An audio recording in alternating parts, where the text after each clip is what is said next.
Back to our Waltham studios. I'm Sean Sylver with your Celtics Postgame. We're joined by Nick Cattles here in studio as we run back Game 2. Your final score, 105-98. Got extended postgame tonight here throughout the Celtics radio network. So we'll start with just a recap of what happened, right? First half, we mentioned, all the terminology. Rock fight. Celtics not hitting threes. Not hitting open shots at all from the jump. And despite that, still had a 3-point lead at the half of this one. We mentioned not effective from three early. I think they made one of their first 10 from downtown. There was a point in the third period where they ran a stat that they had made one of their first 10 third-quarter three-point attempts. So similarly snake-bitten there as well.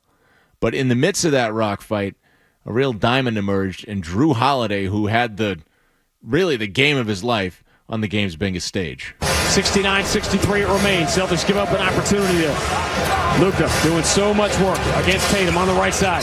Creeps down the right side. Wild pass, flipped up in the air and picked up by Jaylen Brown. Bounce pass lead. Holiday ahead of the field. Two-hand slam. Celtics have their largest lead. Crazy pass did by Luka. Oh, now Luka's up to 6 turnovers. Boston by 8. Beautiful outlet pass from Jaylen Brown there, and then shortly thereafter, an absolute beauty of a bounce pass by Jason Tatum that led to another Holiday layup. And that's a good opportunity to mention tonight's assists of the game are presented by Granite City Electric's GCE Night Train. Electrical contractors get the assist from the GCE Night Train and order your materials to be delivered overnight to the job site following morning. And save time and money. Go to GCEnighttrain.com to order. The Celtics as a team had 29 assists tonight, 12 of them by Jason Tatum as he led the way.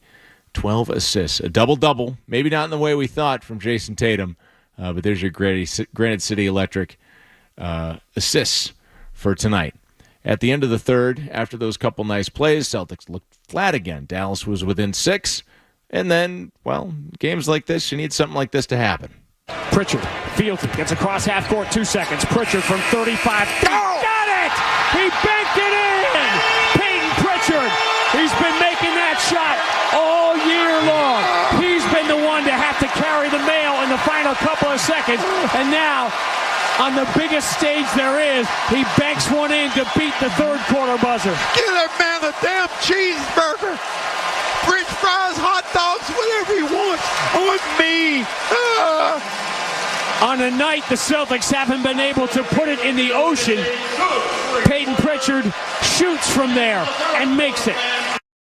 I have a feeling that Caddyshack's Spalding Smales could have gone to the snack bar with Max and gotten everything that he wanted. Celtics enter the fourth quarter up 9, 83-74. Their execution improved in the fourth. I think we saw a lot more made shots, certainly, than the first three quarters. They're hitting some triples. They started to pull away, but not before Kristaps Porzingis exits with some kind of leg injury. We're going to get an update on that on the reports there on Kristaps, that he was walking stiff.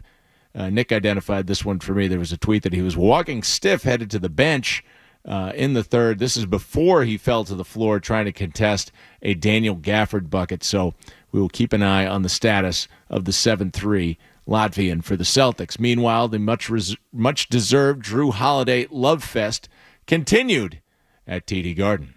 Dallas could make it a two-possession game now, but the pass in the backcourt deflected. Doncic has got it, throws it away, picked out by Derek White. 8th turnover for Luka, and that gives Holiday an open three, which he drills.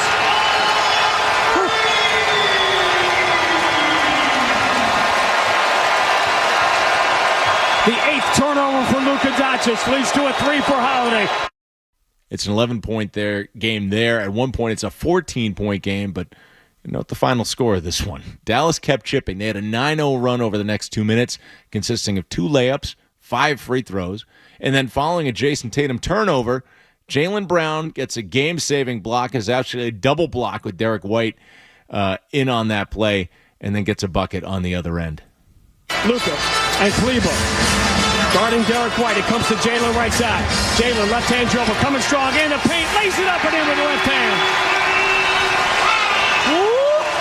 You made something happen, Jaylen.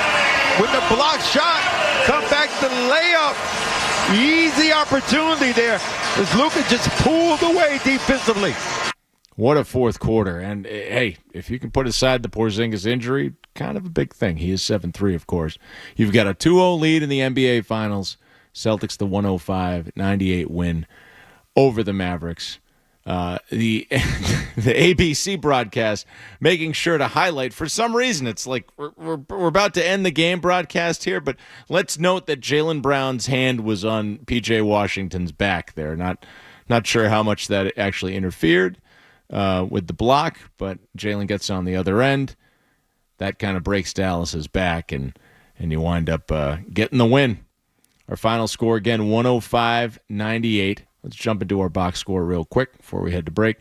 The Celtics for this one shot it at 45% from the field. They were 10 of 39 from downtown, a robust 26% clip shooting three-pointers.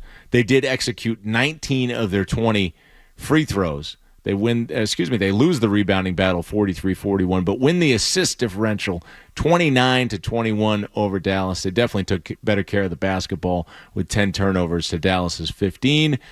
15 personal fouls for the Green, 17 for Dallas. So called pretty much down the middle. There were a few perplexing things out there, but not so upset with that. For Dallas, they shot 48% from the field, slightly better, 6 of 26 from downtown, so just 23% for them. Maybe not as big of a piece of their game as it is for the Celtics to shoot threes, but still not even as good as the C's were from outside. And here's a real one right here. They missed 8 foul shots tonight, 16 out of 24, 67% pace from the charity stripe. For the game, your leading scorer was Luka Doncic, who finished with 32 points, 11 rebounds, 11 assists, 4 steals. They would mention that is a triple-double. I think he has 7 triple-doubles or something in this postseason. Good for him. 12 of 21 from the floor, 4 of 9 from downtown, 4 of 8 at the charity stripe. He did commit 8 turnovers. Conversely, another guy who had a really tough offensive night, Jason Tatum, 18 points, 12 assists, 9 rebounds. He was a single rebound shy of the triple-double. He only turned it over 3 times. He was 6 of 22 tonight. Couldn't get it going. I think you understand why with what Dallas is throwing at him. 1 of 7 3-point land, 5 of 6 from the line. Your second leading scorer in the game was Drew Holiday. He had a team-high 26 for Boston, 11 rebounds for Holiday, 11 of 14 from the field, 2 of 4 from deep, made both of his free throws. Jaylen Brown had 21 points, did turn it over 6 times, added in 7 assists, 4 rebounds, 3 steals. He was 8 of 15 in his 42 minutes of play, 1 of 5 from deep, 4 of 4 from the line. Dallas, again, didn't really get it other than Doncic. 16 for Kyrie Irving. He was 7 of 18 from the floor, had 4 personal fouls. 17 points for P.J. Washington. He was 6 of 13, hit 1 three-pointer on 5 tries. They're obviously looking for him to convert more of those, pulled down 7 rebounds. You get 13 for Gafford, mostly on lobs. I didn't actually do the math, but I'm pretty sure it was principally on lobs. 9 rebounds for him, did block 1 shot. Derek Jones with 11. He was 4 of 7, but it wasn't explosive anyway. The call was made for Jason Kidd to maybe do something a little bit different in this game. Dante Exum got some minutes. He took 1 shot. He made it, but really not much in terms of offensive adjustments for Dallas. It was once again Luka and everybody else, with Kyrie Irving not really pulling his weight. The supporting cast for Boston helps out. 18 points for Derek White.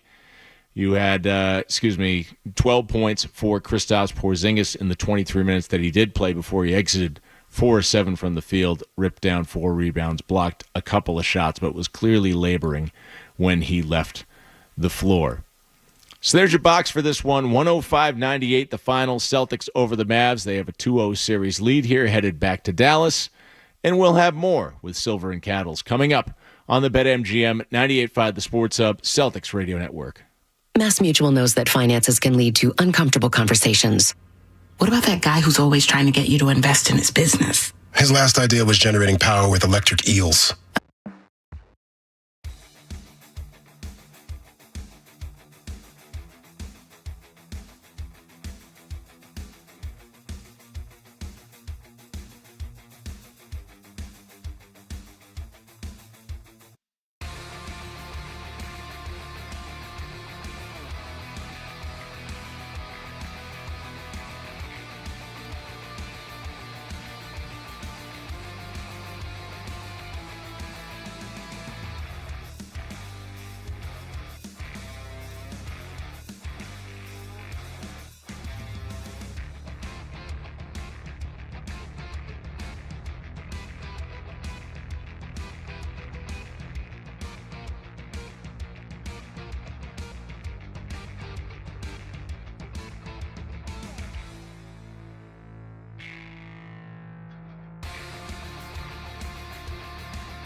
heard Nick if you listen to the station for any period of time.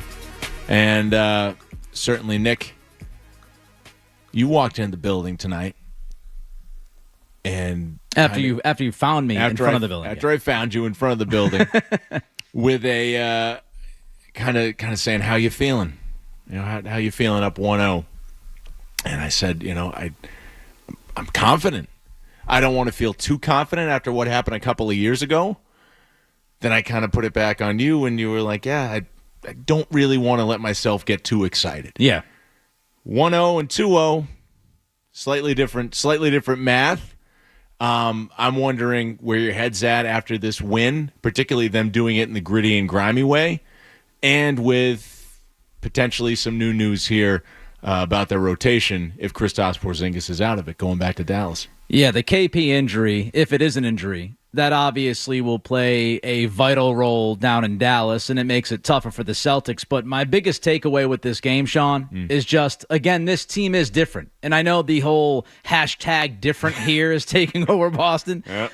But if I told you before this game that the Celtics would shoot 25.6% from three, that you'd get 39 combined points from Tatum and Brown, you would have thought. And Luka gets a triple-double while scoring 32 points and being an absolute heater in the first half of this game. Mm-hmm. You would think the game would be all Mavs. You would think the Celtics would lose a game like that. And honestly, I don't know if you feel differently, Sean, but I felt the Celtics, for all intents and purposes, were in control of this game from about the middle of the second quarter through the very end. Yeah, I watched the game for the majority of it, not really worrying. Yeah. Which is kind of different, from a postseason scenario. And I guess, the data is there. We saw some really big, anecdotally, certainly, some really big blown leads maybe, a couple of years ago. Some instances where, they failed to close out games in the fourth, maybe last year, right? But this year, they just blew through teams. They didn't get tested a whole lot. And I feel like the Indiana series was an opportunity for them to be like, hey, okay, you act like we can't come through in the clutch or in a tight game. Here we go. We're just going to do a bunch of tight games. We're going to get them all out of our system and show you that we can do it. And they did. And they were 12-2 rolling into the finals here. The first game, kind of the plan, like with the way the rest of their season went with them, other than the point where it got down to 8 points, they generally had them at arm's length. This game, rock fight, close, and yet I wasn't worried. I really wasn't worried out there. And it's the depth of the top six, right? That's why you can get 39 combined points from Tatum and Brown as the national media battles back and forth on who the better player is. Yeah. The rest of this Celtics team just continues to help them win basketball games. And Drew Holiday, my freaking goodness, this guy has been incredible. He has been incredible the last 2 or 3 series in this postseason. 26, 11, and 3. He was 11 of 14 from the field. You want to talk about efficiency? That's ridiculous. He did not have a single turnover in this game, Sean. And I told you right when this game ended, this is a stat that I've kept an eye on throughout this entire season. The Celtics now are 34-1. They're 34-1 when Drew Holiday scores 14 points or more. It's almost a guarantee. 34-1 when he gets you 14 plus. Yeah, it's a great stat. Again, I said to Nick, kind of in the back room when he told me that stat, I was like, "Hey, man does his preparation. The man does his preparation, and no one really researches the game and comes prepared with facts more than Nick. But it's a telling thing that." Drew Holiday, a guy who used to average 14 points as a rule, I think averaged as high as 20 points a game in his NBA career. This year, again, people who watch the box scores, even maybe people who watch the games and just kind of wonder why, isn't Drew Holiday getting his name yelled out by Eddie Palladino more, right? Yeah. In terms of the sacrifice that the Celtics preached, and it was, Jason Tatum is really sacrificing. I forget what the final numbers are. What was it? Maybe 1.5 shots a game his attempts were down this year.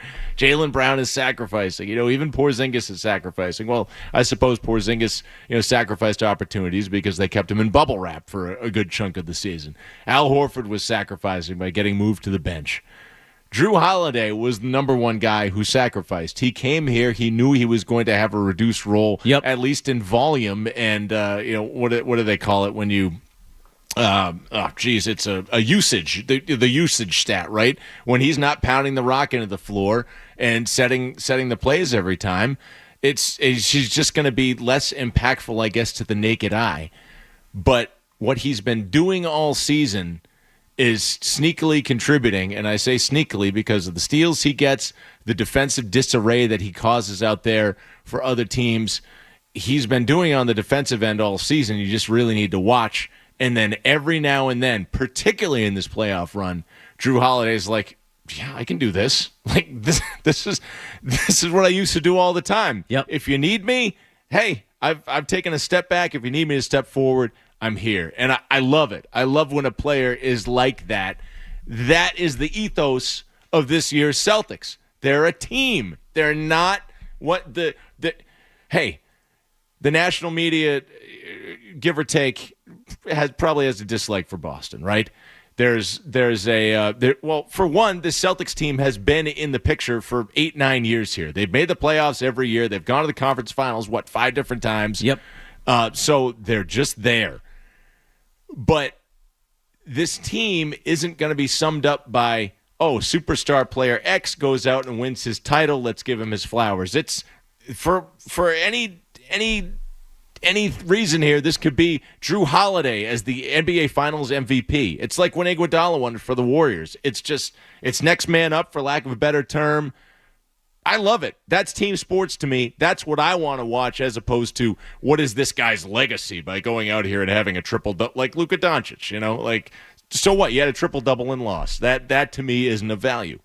And part of the story, to go along with what you're saying, is the fact that you have your leaders, quote-unquote, your guy like Jason Tatum, who, look, he was awful from the floor tonight. He's been really bad from the floor the first 2 games. We can all see that.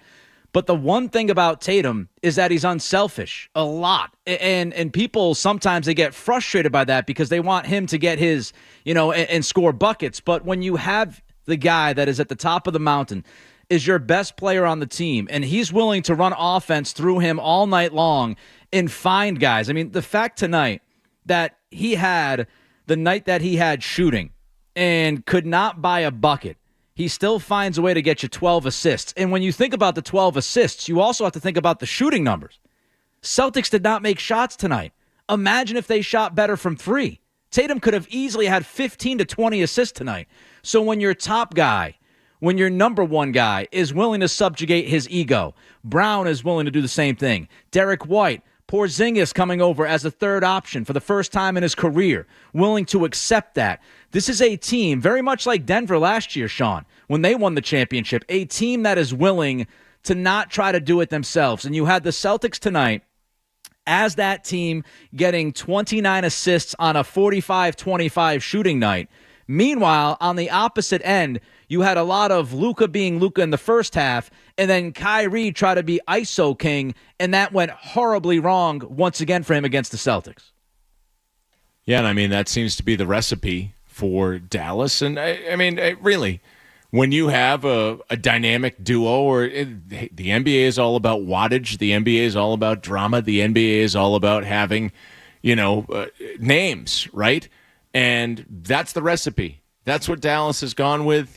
Jason Kidd was brought in to coach a super team in Brooklyn a number of years ago with names. Now he's here with a couple of names with Doncic and Irving, and everyone was all a titter about the Dallas supporting cast and what they did to Minnesota.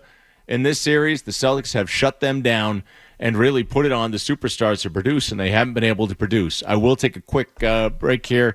We'll pause 10 seconds for station identification. This is the BetMGM 98.5 The Sports Hub Celtics Radio Network. Boston.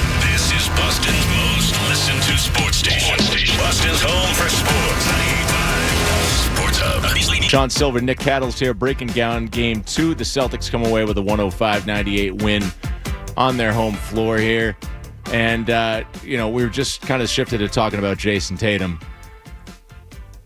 I was texting with the wife during the game. We watch every game together when nice. When I am not here. And in fact, there is an air of disappointment when I get called in to do a game. She's like, "Oh, we're not going to be able to watch together." Okay, great.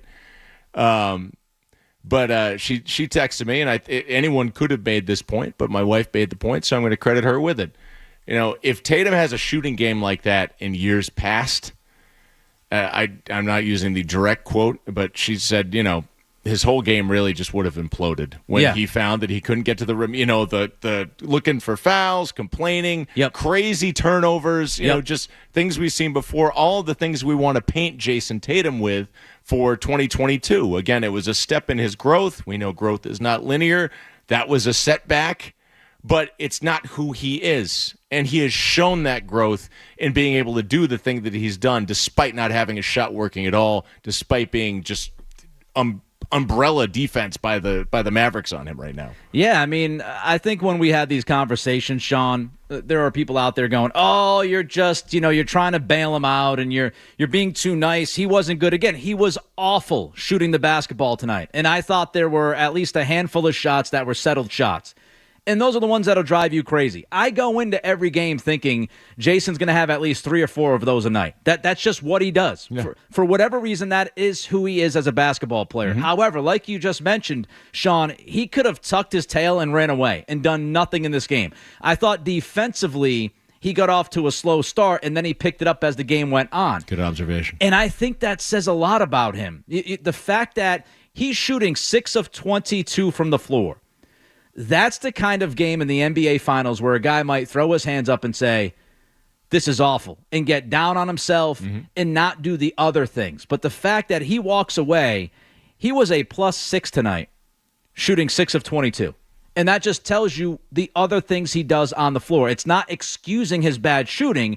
It's just to make sure we give him credit that he doesn't completely bail on this team and keeps trying to make the right play in some of the bigger moments. Yeah, and I'll offer this one up to you, Nick. I kind of saw it coming, right? Because again, it's about script, it's about story, it's about names.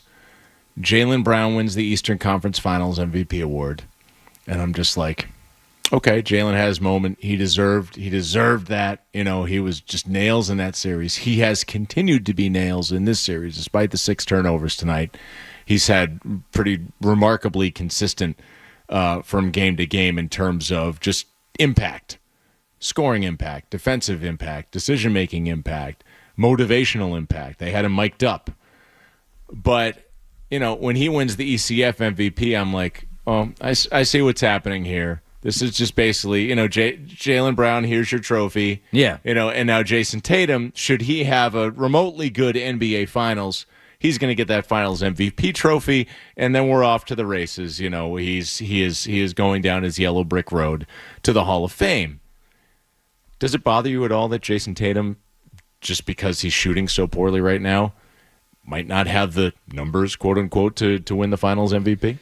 No, I mean, it doesn't bother me. Look, if this continues, I will say, combined with his Warriors finals, we do have to look at him playing a little bit tight when it comes to shooting. That has to be addressed. It has to be discussed. And we have to be fair and say, if he continues to give you 6 of 15, 6 of 16, 6 of 22, if he goes down in Dallas and he shoots, 7 of 23, then I will say, hey, man, the evidence is there that Jason might get a little bit tight when he shoots in the finals because he did not shoot well against the Warriors. But again, that's not the totality of his game. We're not talking about somebody who is only defined by his shooting and his scoring. And that's something that I've tried to impress upon people over the last several years doing radio. This is somebody who does stuff that not every number one guy does. He runs the offense. He sets a number of screens. He plays defense 1 through 5. He is somebody that consistently creates for his teammates. He rebounds at a high level. I think he is arguably the best rebounding forward in the game. And this is somebody who does all of that. Sean, we saw what happened with Anthony Edwards, right? He had a couple of really good series, and he was fantastic. And then he ran out of gas. And part of the problem was he was having to run offense through himself to try to make his teammates better. That is something that hopefully for Minnesota, Ant will get better at as he grows like Tatum did. But I don't think people appreciate how difficult it is when the opposition going into a postseason series, especially the finals, they look at Tatum and they say, we have to eliminate this guy. Every time he's down the floor, he's seeing two bodies. And sometimes they shade a third to him. And that's pretty difficult. Again, it's not to excuse his bad shooting. We've talked about it. But the pressure that he has to face defensively, possession in and possession out, and the fact that he can give you tonight what he gave you, which was 12 assists and 3 turnovers with 9 rebounds and finishes a +6, I do think we look at those other elements to his game and give him some props for those. Yeah, and Jason Tatum, to your point, he's getting worked really hard out there. And even though the Celtics had a lot of blowout wins during the regular season, they had ample rest heading into the finals. There was a time where Jason Tatum was the most worked player in the NBA, leading the league in minutes, I think multiple seasons. Yeah. I don't know if that was so for this season. It at least doesn't seem like it was. He may have a little bit more in the tank for this finals than he did a couple of years ago, but still, he is being worked hard. And in the adversity, there's really a real value that we're able to generate out of his craft.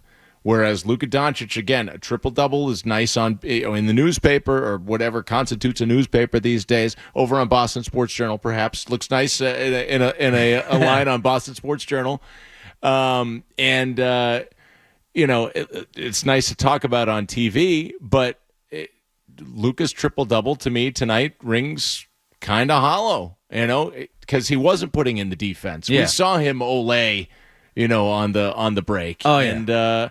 And it just really shows that Jason Tatum can have a better game with Luka Doncic despite shooting 6 for 22. I want to get more into this, and I also want to, reality check a little bit as well. It's a 2-0 series lead. We're already talking about who's going to be the finals MVP. That's on me. I brought that up right there. Kristaps Porzingis may be hurt, and they're going to Dallas for a couple of games. So let's take a quick break here on the BetMGM 98.5 The Sports Hub, Celtics Radio Network. Enjoy all your favorite sports like never before at BetMGM.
a couple days again, and believe me, we'll do everything we can to be back and moving well. How difficult was it to keep playing through it? Not difficult at all. I'll die out there, if we need. So I just kept going, but obviously I was a little bit limited. So smart thing was to get Al back in there and finish. You heard Kristaps Porzingis there speaking with the press. Willing to die, Sean. Willing to die out there. Yeah. I mean, hey, that's the mentality, I guess, that you want in this sort of situation. I'll ask you about that. Let's just hit it here. Game 3 Wednesday night. That's an 8:30 tip. That means that we'll be live here at 7:30, or probably more specifically, Joe Murray will be live at 7:30, heading over into Grandy and Max with Celtics tonight. It's throughout the BetMGM Celtics radio network. Call, tip off slightly after 8:30 as these nationally televised games go. So Kristaps Porzingis, he's willing to die out there. I'll die out there. And there we go. I will die out there. It's not okay. So he tried. Some say he tried to okey doke us before game 1. Yes. And just kind of be like, I don't know. We'll see how it goes when I'm out there. I guess I'll ask, where are you on that? I mean, do you think he was playing us at all back there? And where are you now? Do you think that there's truth to this? Are they trying to hide something? Obviously we're not looking at this medically, right? We just saw a guy hobbling around out there. But I guess the more, the more important point would be, would you play him game 3 if he's got something wrong? Depends on what that something is. Right. Depends on the severity of it. If it's something that's tweaked and he feels like he can still play 15 to 20, then you put him out there. I mean, look, Sean, if they win Wednesday night, you're up 3-0. Yeah. And the Dallas might, call it a year at that point. 1, 2, 3 Cancun. Yeah, they might call it a year at that point. So if he's ready to go, if he is healthy enough to give you 15 minutes, then you play him, because you just need 2 more wins. And then he can take the entire offseason off and do whatever he's got to do. So if he's ready, I would play him. I do think he tweaked something. I think it was rather obvious the way he was going up and down the floor. And you said it earlier. I saw a tweet. I forget who tweeted it. It was Bobby Kravitsky. There you go. Who you mentioned. There you go. Bobby Kravitsky had tweeted before Porzingis hit the deck, and Doris Burke acted as if he got shot by a shotgun in the 300 level. But before that happened, apparently he was walking back to the bench area kind of stiffly, and trainers, he was talking to some of the medical staff before he went down. So, what is it? We don't know. But if he's good enough to give you 15, then you play him. Absolutely. Yeah, I mean, I guess that kind of flows with how I think of Kristaps Porzingis. Can the Celtics beat most teams? Can the Celtics beat flawed teams without Kristaps Porzingis? Yes, they proved that heading into, through the conference semifinals, through the conference finals, and headed into here. Are the Mavericks a flawed team? Yes. Could the Celtics beat them without Kristaps Porzingis? Twice out of 5 games? Probably, because that's what it is. Dallas has got their backs against the wall right now. They need to win 4 out of 5 here. That's a tall order. But again, he's kind of like a video game character gets the power up, and all of a sudden the Celtics are invincible sometimes when Porzingis is on the floor. He just opens up these little stretches where they're just hitting, and over the length of a game, these just add up where it's like they did a nice little run with Porzingis here. They did a nice little run with Porzingis there. If it is 15 or 20, if you can get one Porzingis run in game 3, that may be the difference that they need. Yeah, and he doesn't have to score a bunch of points. Just the fact that his presence on the floor brings a certain gravity to the game. Like, if he's out there, you have to defend him. If he's even just standing there, he's going to take somebody away from trying to double Jason Tatum or Jaylen Brown, right? He's gonna suck the defense towards him, even if he's not super active and going bananas like he did in the first quarter of game 1. So just his presence out there helps. And 15 minutes is 15 minutes less that Al Horford has to play. Good point. I mean, when you're looking at this team, it's crazy. It's crazy, Sean. They're not shooting well. They're not shooting well at all from three. Hauser's not shooting well. Tatum's not shooting well. Brown's not shooting well from three. And they're still up 2-0 in the finals. And how many times had we heard, oh, well, they can't win games when they don't make threes? Yep. Well, we can punt that thought to the moon because it's not true. They have won games when they haven't shot well. They win more when they shoot well, just like every other team in basketball history. But they showed tonight in the finals when they couldn't throw the ball in the ocean. And you and I were watching this together in the conference room. This wasn't a case of bad shots, okay? Tatum settled a couple of times. Not every single three was a thing of beauty. Yeah. But they missed a ton of open and wide open threes. Looks they usually make. And in the past, Sean, here's what I love about it. We spend so much time talking about offense. In the past, we've seen the Celtics, if they're not making threes at times, they drop the shoulders. They don't get back in transition defense. They don't stay disciplined on that end of the floor. But tonight, they did. They shot 25.6% from three, but you saw absolutely zero let up defensively, and that shows maturity, and that shows a team that truly understands what's going on right now. And that's what they need. That's exactly where they need to be if they're pursuing a championship banner at this point. Nick Cattles, thanks for jumping on here, and Nick will continue to be here for some extended Celtics postgame. I'd like to thank some folks. Our technical director, the great Ryan Beaton, our engineer at TD Garden, Tyler Knudsen, the executive producer of Celtics basketball is the Jeremy Conley. Game 3, Wednesday night, couple days of rest for Kristaps Porzingis, 8:30 tip here throughout the Celtics radio network. If you're listening on our flagship 98.5 The Sports Hub in Boston, we'll be on till 1 a.m. Feel free to join me and Nick, 617-779-0985. Yeah, we'll be taking calls. Otherwise, we'll talk to you Wednesday night on the BetMGM 98.5 The Sports Hub, Celtics radio network. This is Boston Celtics basketball. Jaylen Brown, three in the air for the game. Got it! He got it! Tatum, right corner against Embiid. Tatum for a 50-piece. A Game 7 50 for Jason Tatum. The Celtics are brought to you by BetMGM, the king of sportsbooks and presenting sponsor of the Celtics Radio Network. Please bet responsibly. Your New England Ford dealers: Apex Entertainment Center, Clinton Savings Bank, Catcher's Law, Revise Energy, Massachusetts Health Connector, Valvoline Instant Oil Change, Ticketmaster, Bosch Tools, Gulf Oil, VA New England, Granite City Electric GCE Nitrate, and by Cat's Eye Pest Control. They come from 16 down and get a buzzer-beating fall away from Al Horford. Tatum spins, lays it up and in to beat the buzzer. The Celtics have won the ball game at the buzzer. And by Town Fair Tire, Nissan, Massachusetts Energy Marketers Association, John Sewer and Drain Cleaning, Michelob Ultra, Mass Mutual, Cambridge Savings Bank, UMass Lowell, 110 Grill, East Coast Metal Roofing, your New England Honda dealers, Amica Insurance, and by DraftKings Sportsbook. The Boston Celtics have fulfilled the prophecy that was demanded of them, and they are champions again of the Eastern Conference. And for the second time in 3 years, the Celtics do it on the road to earn a trip to the only two places they have ever called home: Boston and the NBA Finals. Celtics basketball is a presentation of the 98.5 The Sports Hub Celtics Radio Network.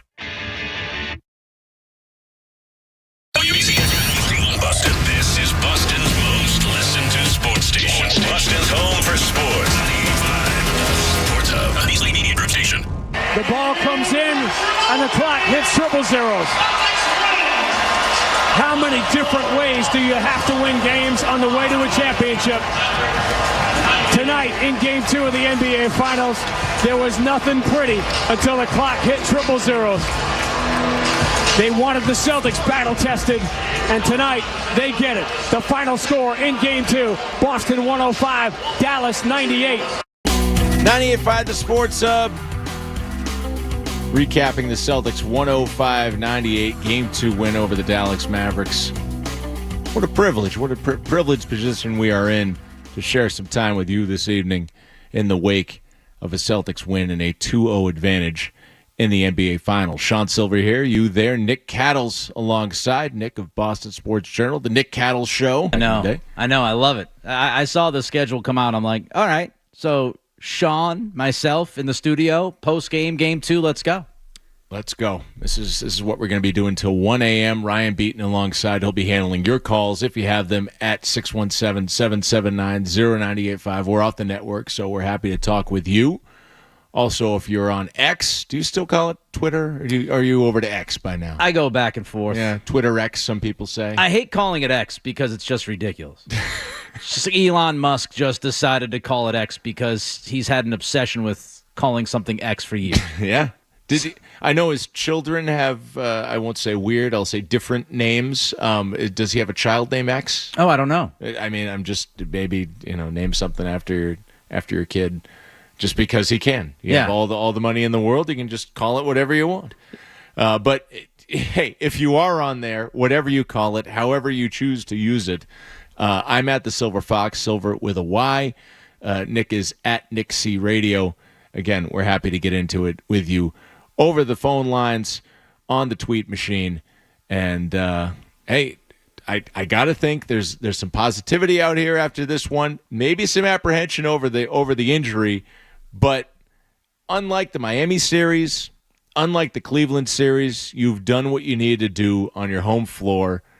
Despite the struggles, they are in exactly the position that they need to be in right now. Shout out Brad Stevens. I mean, he built a team that has the ability to win games like they won tonight. And we always talk about, Sean, this team has the best player in the series. That team has the best player in the series. Well, the best player still needs help. And Luka Doncic right now, he got to be looking around that locker room going, what the hell's going on? Because nobody is showing up with Luka. Kyrie Irving, man, oh man, 7 of 18 from the floor, 0 of 3 from 3, 12 straight losses against the Celtics. Going into this series, he had lost 10 straight, and he was shooting 40 and 30 from the floor against the Celtics over those 10 games. He can sit there and tell us this great story, and look, maturity, he's grown up, and hopefully from a personal level, he's got it figured out. Yeah. On the floor against this team, there's something going on. Whether he wants to admit it or not, what we know is when Kyrie plays the Celtics, and it doesn't mean he's going to be shut down the rest of this series, but we're talking about 12 games, Sean. This is a trend. And when he plays this team, he has major issues. He is incredibly inefficient. Jaylen Brown knows exactly what he's trying to do. Tatum knows exactly what he's trying to do. Drew Holiday bothers him. They've got so many different bodies. I haven't even brought up Derek White yet. Yeah. And he looks like a guy that's shook, and he's been shook 12 straight times against this team. And if Dallas can't get it going with Luka and Kyrie, I mean, what do you really have? This has been the narrative about the Mavericks. It's always got to find somebody to go with Luka. Because, again, it's the NBA. We must have someone of name value to go with Luka. And it was Kristaps Porzingis, and then it wasn't. Yep. And then it was Kyrie Irving. And people, even myself, I was like, that's going to work out. Dallas missed the playoffs last year. Yeah. And it was kind of following that. Yeah, okay. You hitch your horse to Kyrie Irving and see where it leads you. They missed the playoffs last year, but all of a sudden with those trade deadline moves and Dallas as a 5 seed going in and making some hay against maybe some unproven Western Conference teams in a Minnesota or an Oklahoma City, good teams, not playoff tested, and winning a couple series there, I think people started believing, this is the sort of roster construction. They actually have something for Luka now. No, the Celtics have proven that it is pretty much the same Mavericks team as before, and they've also, by the way, you can't even count on your second leading scorer because they've completely knocked him off a spot. And we all see what happens. We all see what happens when it's a one-man band and you've got Luka trying to be the whole show because he feels like he's got to be the whole show. Mm-hmm. First half, he puts up 23 points. And he hit 4 or 5 really, really difficult shots. Yeah.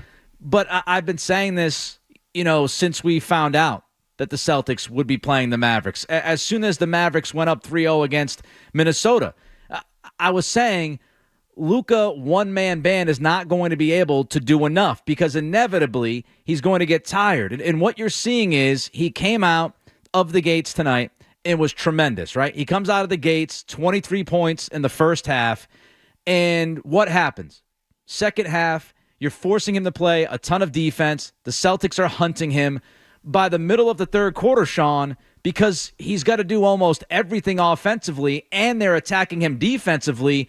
By the middle of the third quarter, he's starting to get gassed. And to ask Luka to play 40-plus minutes and score 35 to 40 and play decent defense is a very tall task. It's a tall task for anybody, certainly. And Leroy and Tyrone were on Saturday morning. I was headed over to the local municipal transfer station out there in the suburbs with my waste and recycling, looking to get rid of it. Got the sports hub on. Normal Saturday morning suburban activities, right? And they were talking about Luka's red shoulders. Hey, I'm a very white man. And I'm out there and I'm working hard on defense and in men's league or whatever. Yeah, my shoulders are turning red. It's a tell. It's a tell that you're gassed. It's a tell that your body is just taking a little too much of a beating out there. So I want to focus a little more on what the heck Dallas can do to get back into this. Maybe the opening is through an injury with Kristaps Porzingis. Maybe it's more of the same with Jason Tatum just being off. I mean, we're seeing the Celtics step up in his stead, at least from a shooting perspective. It's all been there so far, but if there's something, we will try to find it. Of course, this is sports radio, and we see the calls line up. We have a couple on the line. I see you, Charlie. I see you over there in Connecticut as well. Sean Sylver, Nick Cattles. We'll take a quick break here, hit you with more extended post-game here on 98.5 The Sports Hub. Boston's home for sports, 98.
I have one ear and I got that. 98.5, the Sports Hub. Boston sports, yeah, we got that covered. 98.5, the Sports. No. This is a 2-0 series lead for the Boston Celtics by virtue 2-0, baby. of a 105-98 win over the Mavericks tonight in Game 2. Sean Sylver, Nick Cattles here till 1 a.m. And as a part of that, we're here to interact with the public at 617. Hey, fired up? Yeah, that's right, Jim. Fired up. I was going to get to the calls, but just a quick aside, Nick. I went to the Jim Irsay experience last summer. Oh, did you? At TD Garden. How'd that go? Went with my friends Pat and Brandon. It was good. We got a little bite at Guy Fieri's, a little taqueria there, or whatever they call it, and cantina. I don't know. Guy Fieri. I just love whales. And then went over to the Garden for a free presentation of all of the memorabilia and a concert with just various special guests. It was, he's got a good band. He's got Mike Mills from REM, Kenny Wade Shepherd's the lead guitarist. I forget. People came out. The Kevin Cronin, I think, the lead singer of REO Speedwagon came out. Somebody else came out, like Vince Gill. At one point, Gill. we were like, it was. There's LSD in the corner. It was good. It was an experience. It was an experience, and then Jim, took lead vocals on a couple of songs. And of course, it was just like a rambling man up there, just kind of being like, he sounded like Dylan, And it was like, okay, cool, fine. This is an amusing night out, the Jim Irsay experience. But. So I know you want to get to the calls, but one stat. I looked this up during the break because stats. Give me more stats. We were talking about Luka trying to be a one-man band and looking around in that locker room, trying to figure out if anybody is actually going to stand up and play decent along with him. And the Mavericks, through the first 2 games of this series, Mavs not named Luka Doncic, 5 of 32 from 3. Oh. That is 15.6%. Oh, boy. And that includes Kyrie Irving. Yes. Yeah, you take that percentage, you double it, and it's still worse than Marcus Smart's worst three-point shooting season. Crazy. Probably, I believe. Crazy. That's another juicy one. Obviously, Game 3 could flip the script entirely. We have no idea what's in store for Wednesday or what we're going to learn in the next couple of days. But at least right now, we're riding high. Let's see how folks out there are feeling at 617-7790-98.5. Let's start with Charlie in Boston. Charlie? Hey, Sean and Nick. Thanks for having me on. I appreciate the show. I'm coming home from the game right now, and it's a great time to be a Celtics fan. The key thing is that this is a team. It's a championship team led by Drew Holiday, who already has a ring. Drew tonight was amazing. 26 points, 11 rebounds, made every key play in the game. And I think you're right. We got into Kyrie's head. We're in his head. We've been for a couple of seasons. He did not really affect the game positively at all for them. Luka, to your point, had 8 turnovers in the game. So in the second half, he was overwhelmed. And the Mavs missed 8 free throws in what should have been a closer game if they hit their free throws.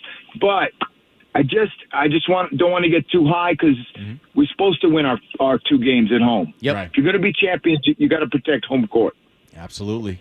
Fine points, Charlie, on the night. Nick, you got any reactions to some of the facts that Charlie was dropping out there? I mean, the one for me that sticks out is just Drew Holiday, just the fact that, hey, right, Luka Doncic is tired, Kyrie Irving is off, Dallas doesn't have anybody else to fill that void.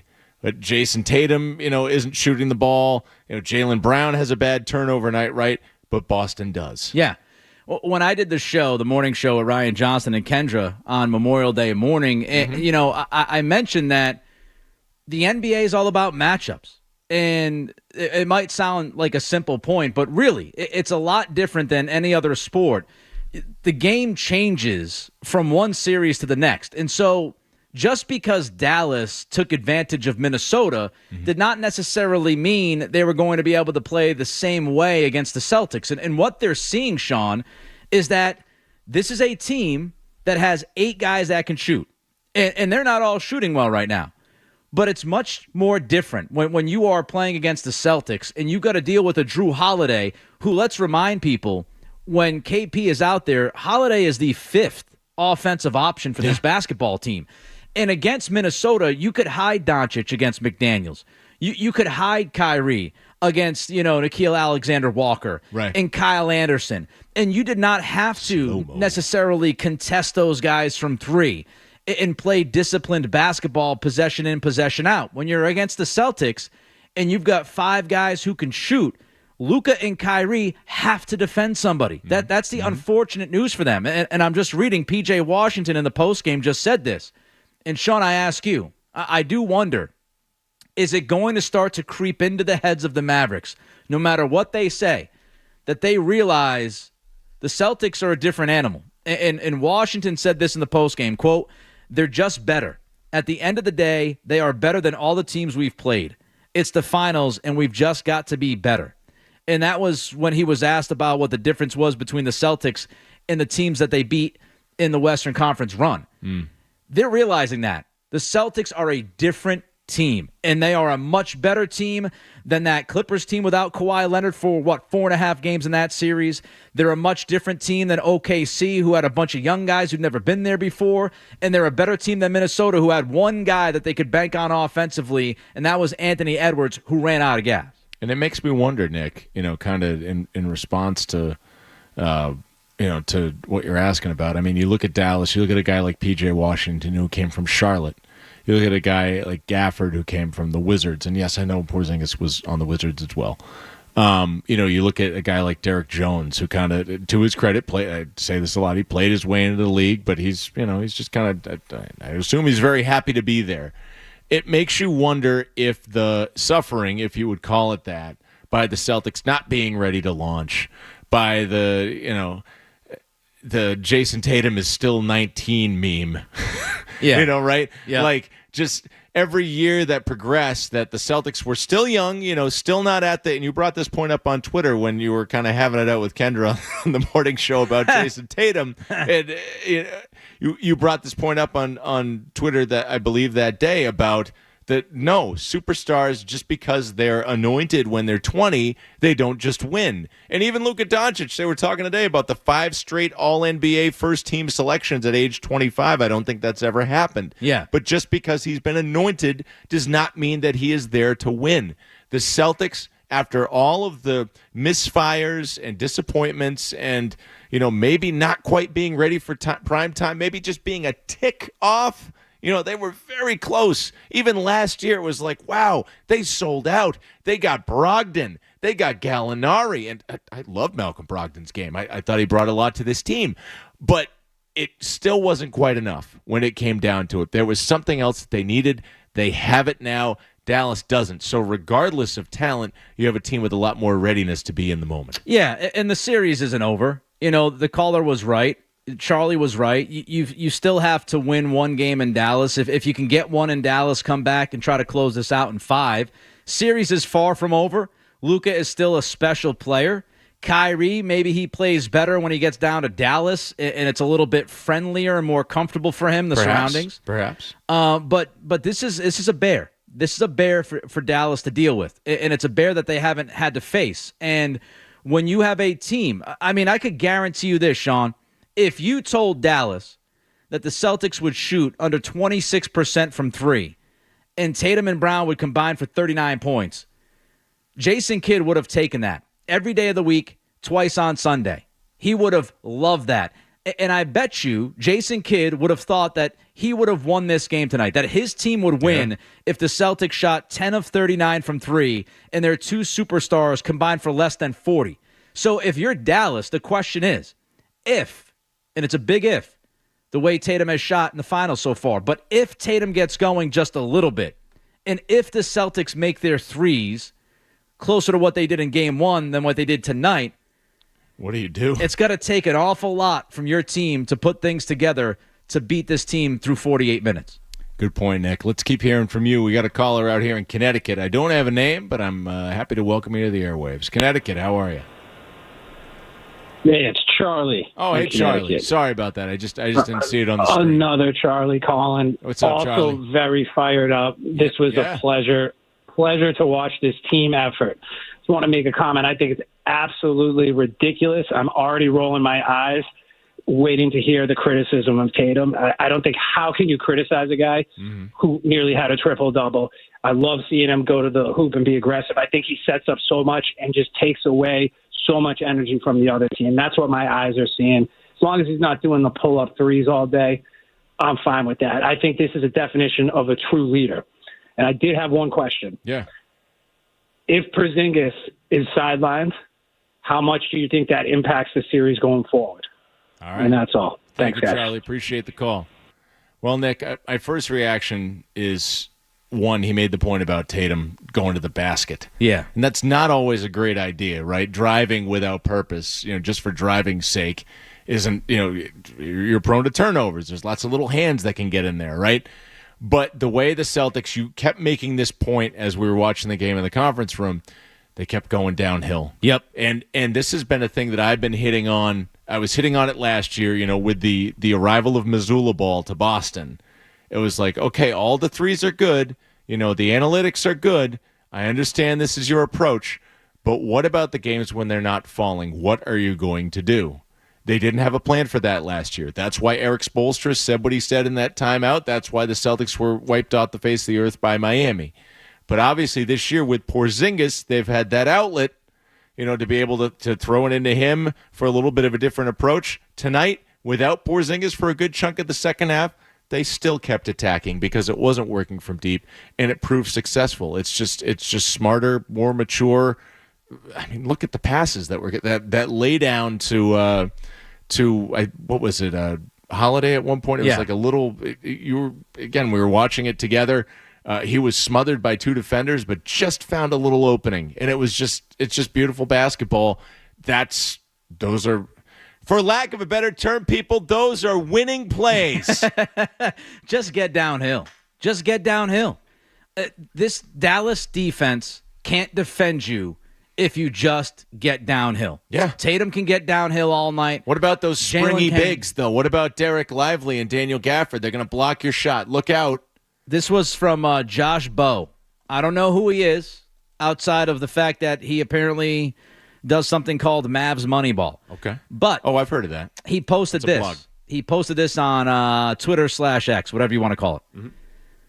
The Celtics in the restricted area, Sean, in Game 1, 15 of 15 in the restricted area.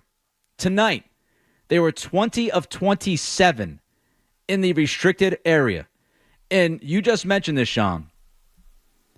One of the strengths, and some would argue, maybe the best strength defensively for this Mavericks team was rim protection. Yep. Gafford, Lively. The season changed when they brought in P.J. Washington and Gafford because they got bigger and more athletic, and they could meet you at the rim.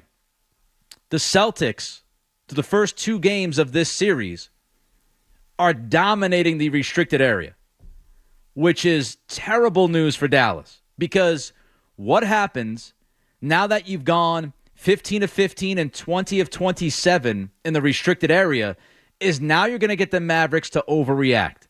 And you talked about the three-point game.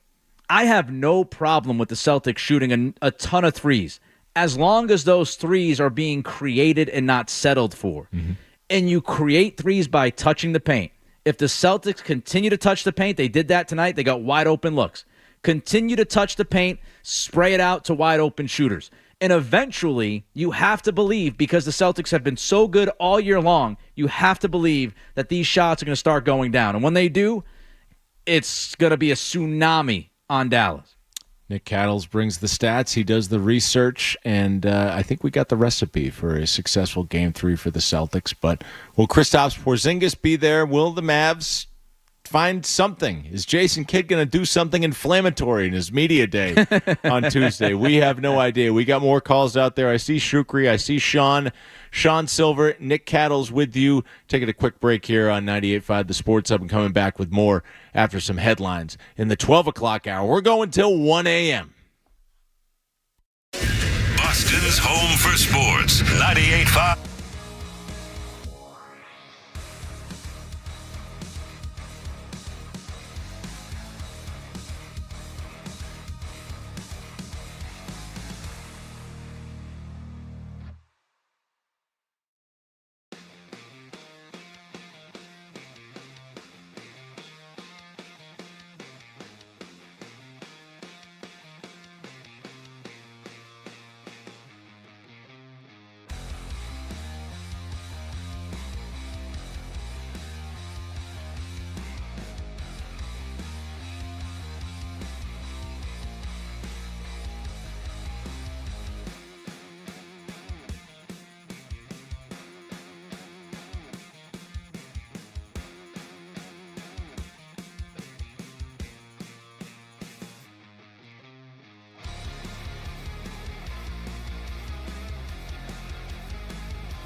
over at TD Garden tonight.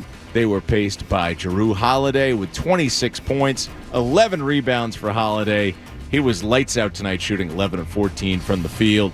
Jaylen Brown with 21 points in a supporting role. Jason Tatum, 18 points on 6 of 22 from the field. Not good shooting, but 9 rebounds, 12 assists, really helping the Celtics get the job done tonight. Luka Doncic had a 32-point triple-double for the Mavericks, but it was all for naught. Game 3, Wednesday night in Dallas, and you can hear it here on the Sports Hub. Red Sox played the worst team in baseball on the south side of Chicago this weekend. They did beat the White Sox 6-4 today in 10 innings, but they split the series. So, all right, they're back to 500. They will get back at it with the Phillies at Fenway on Tuesday. They'll have Cutter Crawford on the mound. Scotty Scheffler, he got arrested. He had a kid. He wins a tournament. He wins the Memorial today, holding off Colin Morikawa by 1 shot down the stretch. The French Open, Carlos Alcaraz, your men's winner. That's his 3rd career major. Perhaps more impressive on the women's side, Iga Swiatek. She is the 3rd ever woman to win 3 consecutive titles at Roland Garros. It's 12 o'clock at night. Tying, look at these names, Monica Seles and Justine Henin. Clearly another legend of the game in the making. No headlines. I can't find it. There's no words on that thing. I'm Sean Sylver. 98.5 The Sports Hub. Me and Cattles are here for another hour. Listen to it. Laugh at it. Get mad at it. Agree with it. Argue about it. It is Boston Sports. Boston Sports. And it is all we do. 98.5 The Sports Hub. Boston's best sports talk. There's an app for that. Download the Sports Hub app for loads of stuff. Absolutely free. Connect with the shows, get podcasts, and more. Get it where you get your apps. Or at 98.5sportshub.com. If I could say something first. Sure. And just address the comment that was made yesterday. Nice ringtone.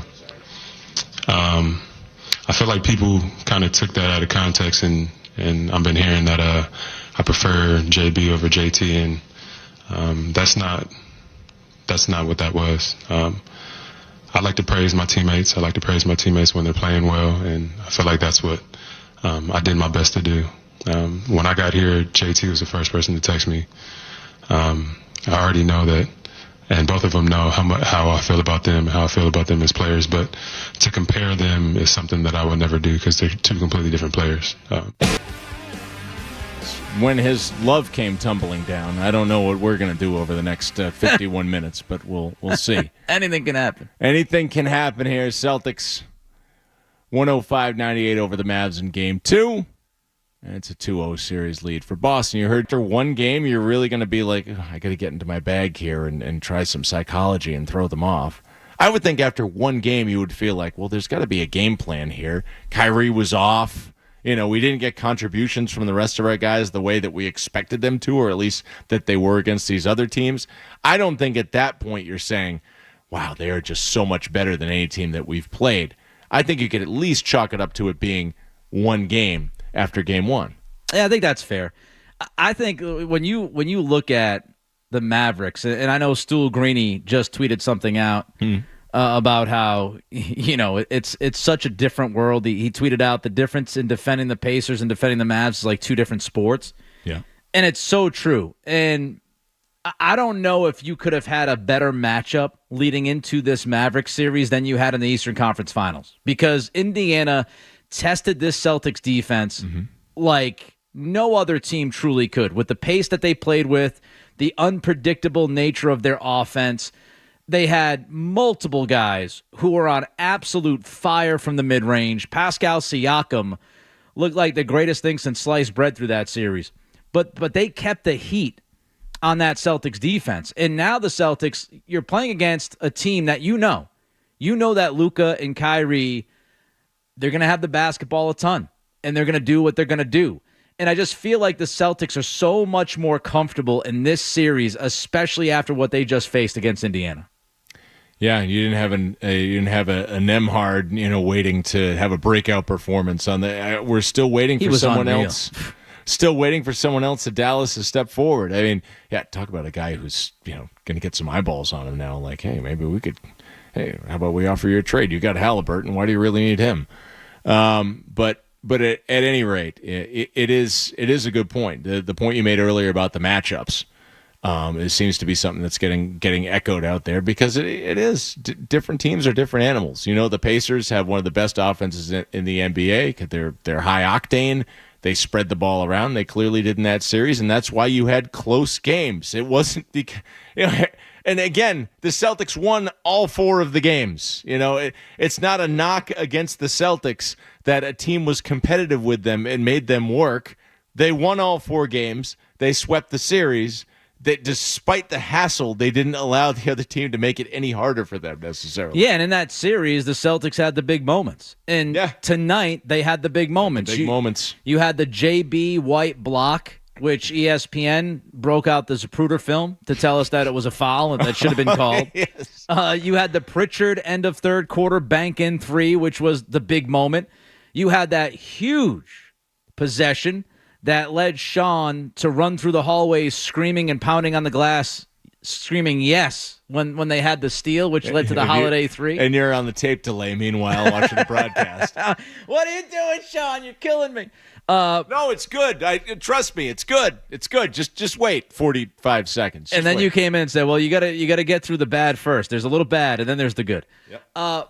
But the big moments. And what's really cool about it, just think about what I just said, right? Think about the big moments. Pritchard hits a big 3. Brown and White make a big defensive play. Holiday makes a big 3. In game 1, you had Porzingis' first quarter. It just brings us back, Sean, to what I said earlier, that Brad Stevens built a team that you talk about its top 6 depth and the ability to get these big moments from different guys. It's really difficult to defend and deal with. Yeah, absolutely. And, like you said, shout to Brad Stevens for really we thought they went all in last year. They made some aggressive trades in 2022. They made some even more aggressive trades in 2023, disrupted the fabric of this franchise and shipping out Marcus Smart. And, clearly made some moves that are affecting things as the playoffs roll along. More and more it's becoming evident why those moves were made. 617-779-0985. Shukri in Philadelphia, want to hear from you. Here's a guy who gets excited about the big moments. How you doing? What's going on, Sean and Nick? How's everybody doing tonight, man? Good. How you doing, man? I can't complain, man. Listen, I'm excited that the Celtics are up 2-0 in the series, but I will say this though, that the thing that I kept thinking about in this game is that the Celtics find a way to win when they don't play their best basketball, and especially given the turnovers issues that they had tonight. I mean, 9 turnovers combined between Tatum and Brown is definitely something that, even though it happened tonight, it can't continue on, especially if the Celtics are going to win this series, which I wholeheartedly believe that they will. And then also on top of that, as the series is shifting to Dallas, I think the biggest test for the Celtics is going to be game number 3, because we all know how the crowd at TD Garden can certainly affect opponents. That has been proven already. But we haven't seen the best of Luka Doncic just yet. Kyrie, maybe, and just maybe, he finally figures things out at home in Dallas, even though they're down 0-2. And then also, I can't help but to think that maybe this is, in fact, a mismatch in terms of the bench for the Celtics versus the bench of the Mavericks.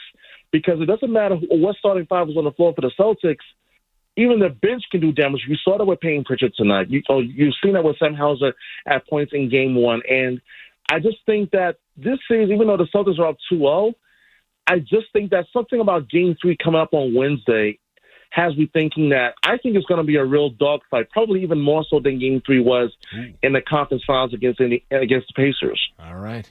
Buckle up for a rough one, Nick, according to Shukri there. Thanks for the call. I can buy Kyrie Irving stepping forward, being maybe in a more comfortable place. Granted, Yeah. It seems like the Celtics kind of know what Kyrie's going to throw at them, but I can buy him. He's an elite, top talent in this league. I could buy him having a game. Do you buy Luka, as banged up as he supposedly is, feeding off the home crowd and eating the Celtics alive in a Game 3 in Dallas? I could see Luka lose his mind in a good way and win a game. I mean, I went into this series thinking that Luka would have one of those explosions and win a game for his team. Mm-hmm. But if I'm Luka, if I'm Dallas, Luka played at a very, very high level in the first half. Okay, yeah. I mean, we're sitting there at halftime, and Luka had made a number of difficult shots. He was on a heater. Celtics couldn't throw the ball in the ocean. Yeah. Brown and Tatum had 13 points combined at the half, and the Mavs were still down in the game. So they're going to need their other guys to step up, and it starts with Kyrie. And by the way, I'm getting close to asking the question if Joe Mazzulla has some kind of Jason Kidd voodoo doll, because he has not lost a game against the Dallas Mavericks as a head coach. He is 6-0, I believe, now at this point against Dallas. And tonight was the only game that the Celtics have won by less than 9 points during that stretch. And it was 7 points, and they were up by, 13 with a few minutes left, and they kind of crapped their pants a little bit for a stretch. But it seems to me that Mazzulla has a pretty good game plan on how to attack Dallas on both ends of the floor. So could Luka have one of those games? Sure, because he's a special guy.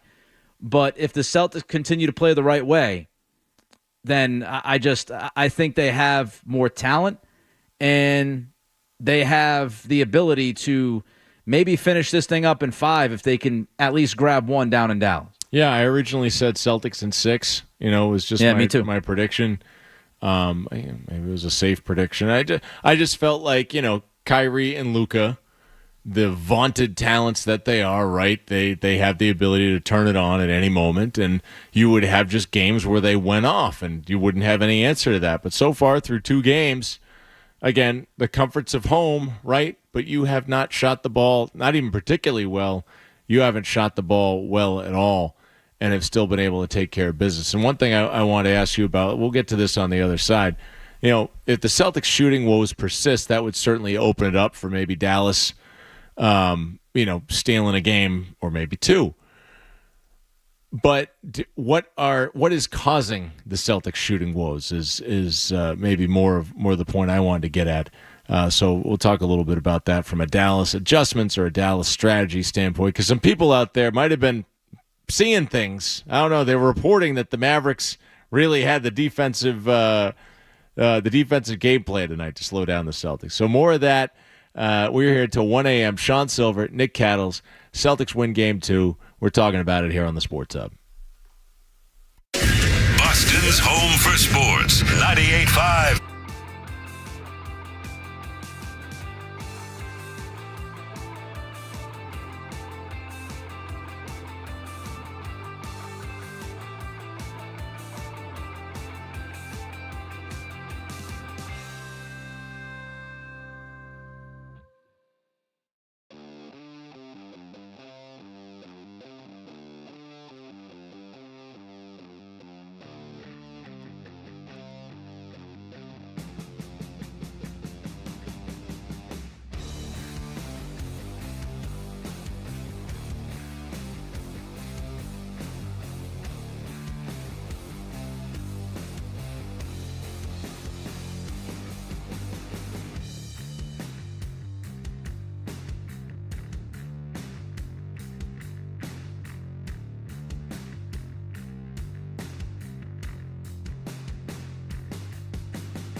and then make a kind of conscious switch flip in your head that I'm going to be spraying the ball tonight?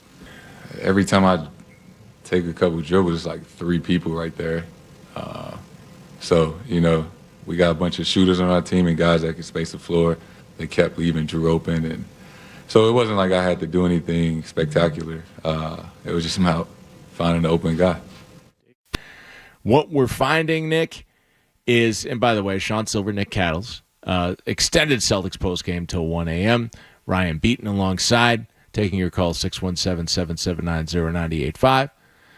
But, what we're finding, I think here, most of all, is that despite being the biggest fan of Kobe, Jason Tatum is not Kobe.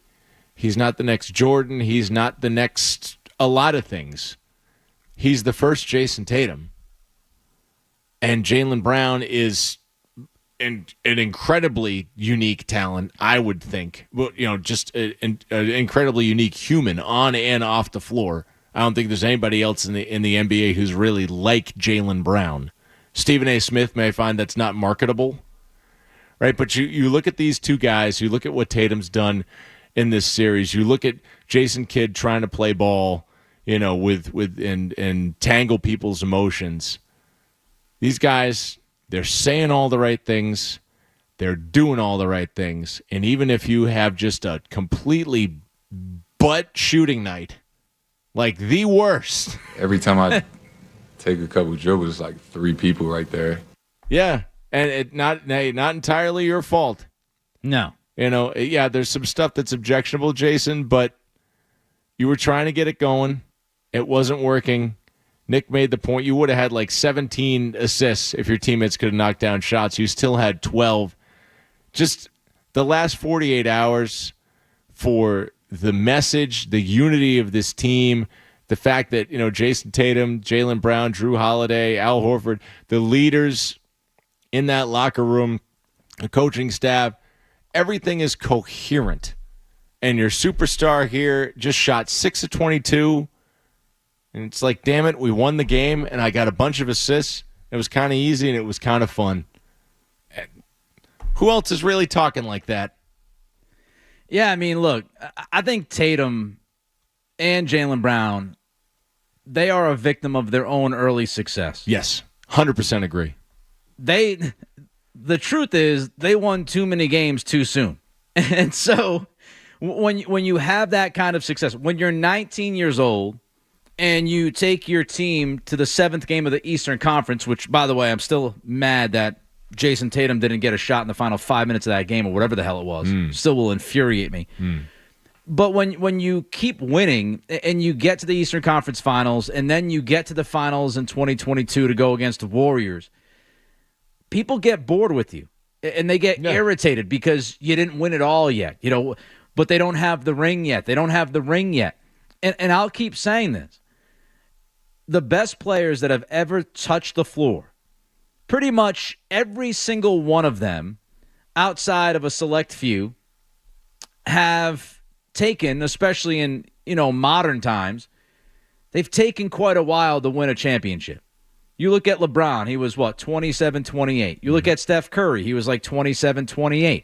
Nikola Jokic last year was 28-29. Giannis was like 27-28. And to your point on Jokic, what was Denver before last year? Right. They were a team who couldn't get the job done. Yep. They were a team who didn't have what it takes to be on that stage. Yeah, and it's all just development, And even if the people that will move the goalposts will always be able to move the goalposts. It'll be like a Kevin Durant thing. Durant, yeah, he won, but he won by going to Golden State, and he needed this guy and that guy and everybody else. And it's like you cannot prove yourself as a upper echelon player unless you win a championship and you're nearly flawless and you're the number one guy. And it's just like, and this is not to excuse the bad shooting from Tatum. He said it tonight in the postgame that he knows he's got to make more shots. He's got to be better from the field.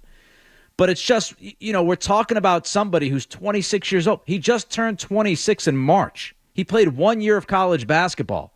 And he has been so successful along with Jaylen so early that it just feels like, man, these guys can't get over the hump. because they got to that hump so much earlier than so many other players do. It was the opposite of Bobby Brown, who said, ain't nobody humping around. The Celtics were humping plenty and not getting over that hump. Yes. It's a great point, Nick. It's just like my question for you about, would it bother you if Tatum is not the Finals MVP? Because again, if I think you would agree with this, if Tatum doesn't score at least 25 points in one of these games and the Celtics still win the series, say it's 4-0. Say it's 4-0. Say there's like a blowout and Tatum winds up on the bench and doesn't get to score 25, or say his shooting continues to struggle. That's, I feel like, the Celtics talking point for the summer, is that they won the title, but Jason Tatum, he's not the leader we thought he was. No. I don't care, and also too, just win. Yeah, Al Davis, just win, baby. Yeah. And again, as a guy who, my time on these airways is limited, I'm not able to hammer it into your head for 4 hours every day. But I've been saying on these airwaves, and again, I'm not trying to take my victory lap early, but I know I'm right. I've been okay with Jaylen Brown being the leader of this team rather than Jason Tatum. And for everybody just being like, no, Jason Tatum has to go out. He has to have a superstar performance. He needs to cement his legacy right now as, a big game player. And it's like, well, no. I mean, have you seen what the Celtics did? They brought in a third banana guy who's actually, was an A player in New York and was expected to be the 1A in Dallas, was, at 1A behind Bradley Beal in Washington. Kristaps Porzingis was brought in specifically, and Drew Holiday was brought in specifically to be there when the world is being heaped on Jason Tatum's shoulder, as it has been in the past. And it's not because we're not expecting him to produce.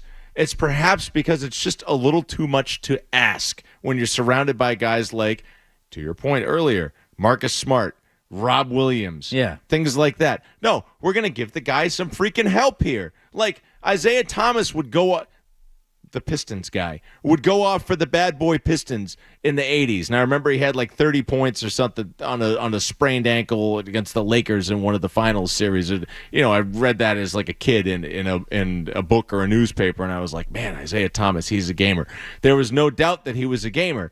But, like, look at who was around him on the bad boy Pistons. Guys who were capable of hitting big shots, guys who defended, like Joe Dumars, Dennis Rodman, Vinny the Microwave Johnson, just Bill Laimbeer, just up and down those lineups. Look at the guys around Jordan on the Bulls with Paxson hitting big shots and Steve Kerr. The Celtics have gone from pretending to be a high-level team with a couple of marquee players at the top to being a high-level team that just happens to have a couple of all-NBA caliber players in the roster. They got to the finals in 2022 because of their defense.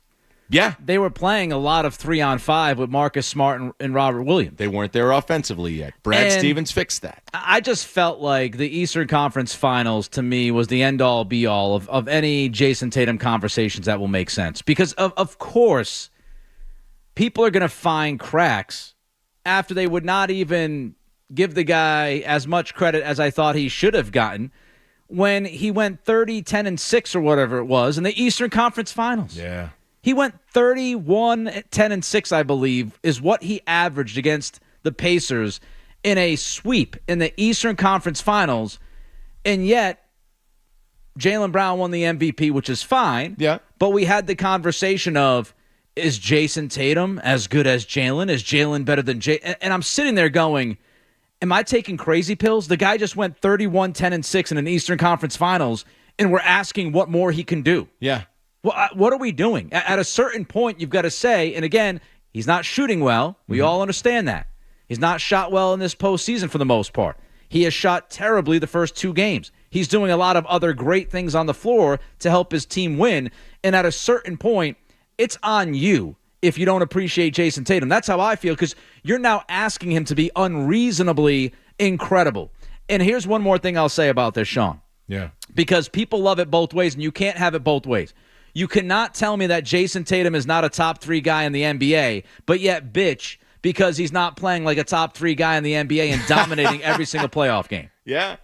And you know what? Frankly, you may have a different take on this. I don't necessarily think that Jason Tatum's a top 3 guy in the NBA. Is he a top 5-10 guy in the NBA? Yeah. I agree. Is he there with like the Devin Bookers of the league and guys like that? Yeah. Is that fine? Yeah. Because he is the most talented player on the Celtics. He has been that for a long time. I think it is very apparent from the way the rest of his game has come into sharp focus here, even when the shooting is not happening. Because, again, shooting is his greatest talent. Scoring is what gets you the name on the marquee. But he is also the best player on the Celtics. But he doesn't need to be the leader of the Celtics all the time, and that is the beauty of the Celtics. And when I tweet, like Jaylen Brown will lead them, I'm hyped because that's my guy, a guy who I feel, hasn't gotten the flowers, and Jaylen Brown is the guy who comes up with the big play or hits the big shot. The thing that is expected of Jason Tatum every night, without fail. This is supposed to be Jason Tatum's scenario. This is supposed to be Jason Tatum's shot right here.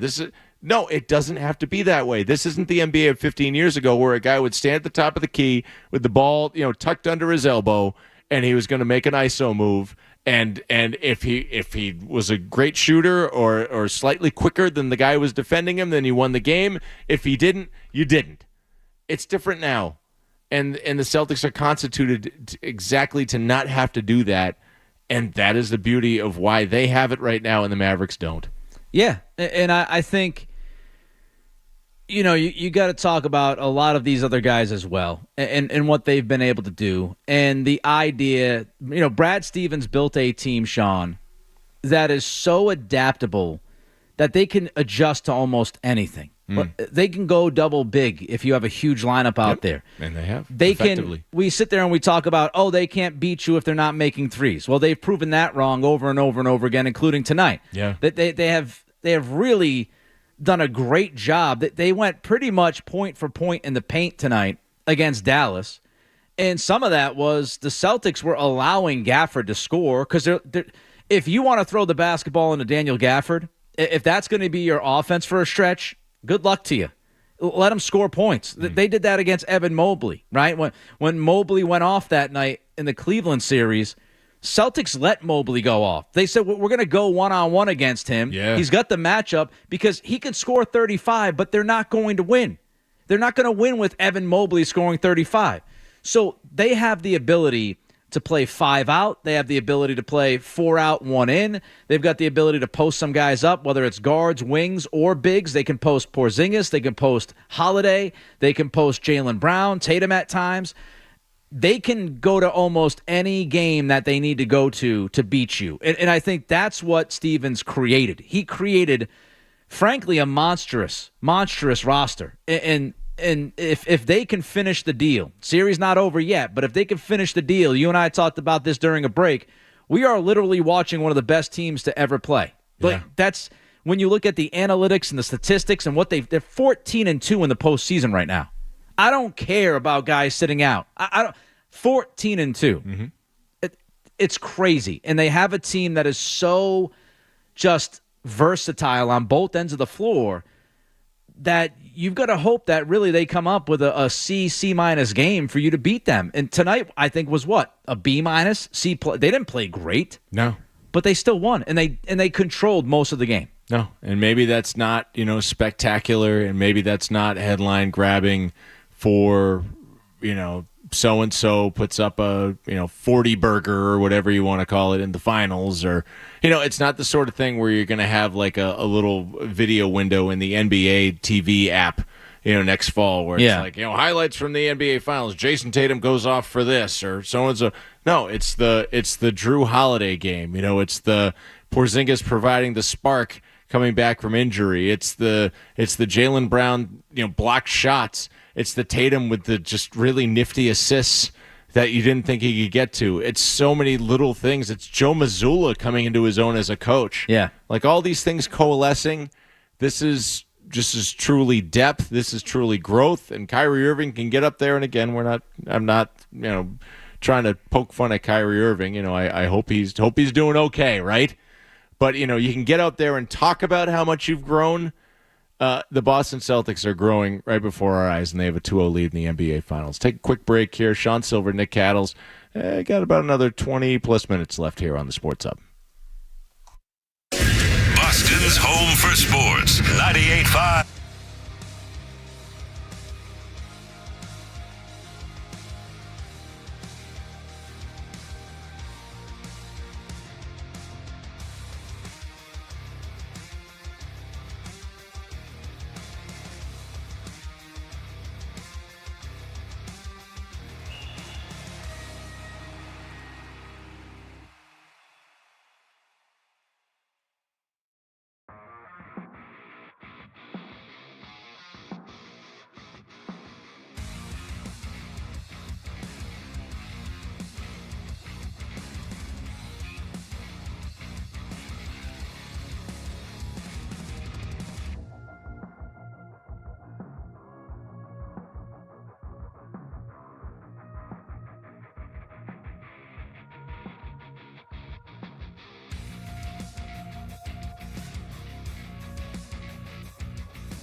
This is Jason Tatum. Right corner against Embiid. Tatum for a 50-piece. You're listening to the home of Boston Celtics basketball.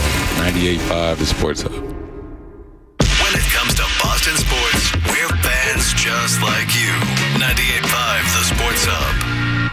Did Porzingis re-aggravate the calf, and what's your concern level for him for Game 3? Be all good. That's it. Sean Sylver, Nick Cattles here, running until 1 a.m. on 98.5 The Sports Hub, basking in the glow of a Celtics Game 2 victory over the Mavs, 105-98. If you have been living under a rock. That was the final score. You're going to be so Wednesday night, and that's obviously what Joe Mazzulla is talking about right there. The game Game 3, where Kristaps Porzingis, his availability may be in question based on some things that we saw on the screen, and if you were in the building, he was limping around, right? But as far as Game 3, you've got tickets to this Tom Brady thing. I do. By the way, we got hosed on these tickets. Paid $100 a ticket. You can now go to Ticketmaster and get these things for like $30. Yeah. Wife Kelly not happy. The fourth best record in franchise history, and we're probably going to be in the NBA Finals and just schedule it a couple weeks later, before people get out of town for 4th of July. Would have been good. So, but instead now you have people who, and I'm sure a fair number of people don't care, because there's a lot of Patriots fans who don't care about basketball. Similar that there's a lot of Celtics fans who don't care about hockey. There's sometimes, but there's a lot of people who like all the sports. They root for all the laundry, myself included, and I wouldn't want to be in Foxborough on Wednesday night knowing that Game 3 is going on. But there's no way on God's green earth that we're going to sell these tickets now, because we would lose so much. Exactly. But I think the plan is I'll DVR the game, and it's going to be over at 9:30, this Brady thing. So I'm hoping I'll be home by like 10:30. I don't know what the traffic's going to be post-Brady thing. I don't know. I don't know. I don't know if it's going to be, quote unquote sold out, because again, there's a decent amount of tickets out there. So I don't know, sold out or not. It's going to be problematic getting out. I know. I'm trying to be optimistic, Sean. You can't have like a neighbor or something, like park a getaway car, somewhere in Foxborough, and just that's what I would do. I would run out of there on foot and then find somebody parked on a side street. It's gonna be so rough. Because I know people around me. Get me away from the area. Inevitably, somebody's going to be sitting there going, either going crazy about the Celtics winning or losing, and I'm going to try to wind stay up away on the video board, for God's sake. But I figure this: like if I get out of there, like it ends at 9:30, so that'll be halftime. So if I can get to the parking lot by halftime, then at least the second half won't be ruined, and hopefully it's just like a close game where the Celtics are winning and. I'll feel better about it. Let me ask you this, though. Yeah. Maybe we just boil this down to, like, the simplest terms. Mm-hmm. Can the Mavericks win this series if they fail to score 100 points? Oh, nobody can win in today's NBA failing to score 100 points. I mean, it's been impressive that the Celtics have not scored over 110 in the first two games, and it also just kind of shows how poorly they're shooting the basketball right now. Actually, they did score over 110 in Game 1, didn't they? Or was it 1-0? I think it was like 108. 108? Okay, yeah. Yeah, 108. So they're roughly the same output in both games. Yeah, 107? 107, 89? 107, 89. There we go. Okay. Yeah. I was just... Yeah, I mean, I just feel like with their defense, if they continue to play at this kind of level defensively, and they make it tough on Kyrie, and they let Luka be Luka, which, by the way, don't double Luka. That was starting to frustrate me in the second half. Let him be the one-man show. If he's got to score 50 to keep them close, let him try to score 50 and defend, because by the fourth quarter, red shoulders, he's going to be done. So, I look at it, and if you really want to look at it in its simplest terms, Celtics continue to defend this way, and they keep Dallas around 100 points. You're winning the game. Yeah, the Celtics offense just math should absolutely get past, 104, 105. And that's the thing we were talking about at the break. You're talking about the Celtics offense. Can you shoot that poorly again? Even if the Mavericks stay with this defensive plan, to your point that you made to me, the Celtics were still getting open looks. Oh, my God. So many looks. So if you stick with this defensive plan, then Derek White and Sam Hauser and Al Horford and guys who usually knock down open threes that are handed to them on a platter will knock down their open threes. And even just 2 or 3 of those makes this a much more comfortable game than it actually wound up being. But, your question to me was, do you think the Mavs deviate? Do you think that they might go to single coverage on Tatum, and then from there, is the big Jason Tatum game in the offing? Yeah. Can he get loose? I mean, I feel like it's one of those things where if I'm Dallas, I'm looking at this and I'm saying to myself, yes, what we're doing is working on Tatum because Tatum is 6 of 22 tonight, and he was 6 of 16 in game 1. So you're making Tatum inefficient, but you're also creating a lot of wide open looks for everybody else. Yep. And so I do wonder if Dallas goes into Wednesday night and they say to themselves, we're just going to play Tatum straight up. We're going to treat Tatum like the Celtics have treated Luka Doncic to a point. And maybe we'll get Tatum to try to, force a couple shots more than he usually does. And maybe that will kind of junk up their offense. Because if you keep throwing 2-3 guys at Tatum, the Celtics are going to keep getting these wide open looks. And you have to believe that they're going to shoot better than 25, 26% like they did tonight. Yeah, they're just better than that. Even if it's not, superstar caliber players who are taking those shots, those are role players, and in Derek White's case, a guy who I guess is a role player on this team who is getting some all-star consideration. Those are players who can be knocking down those shots, absolutely, and you would expect that to follow the plan that it has for much of the season.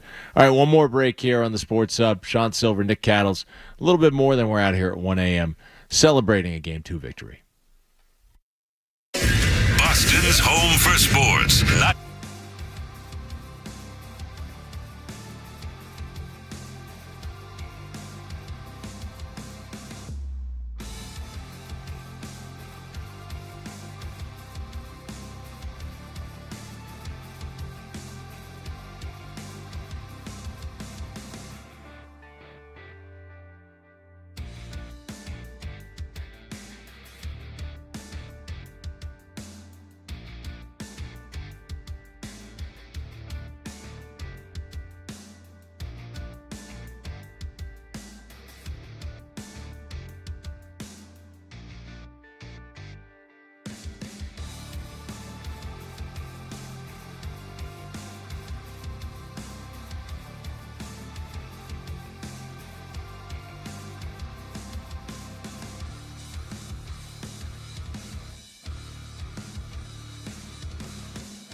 to discredit you in any way, but I don't think that you specifically played this song as an allusion to the Mavericks needing a remedy. Name of the song by the Black Crowes, if you're not... Yeah, no, this was totally planned. Okay. Look at Sean Sylver. Totally planned? 100%. You did? 5:01 in the morning, he's still throwing 96 on the Black.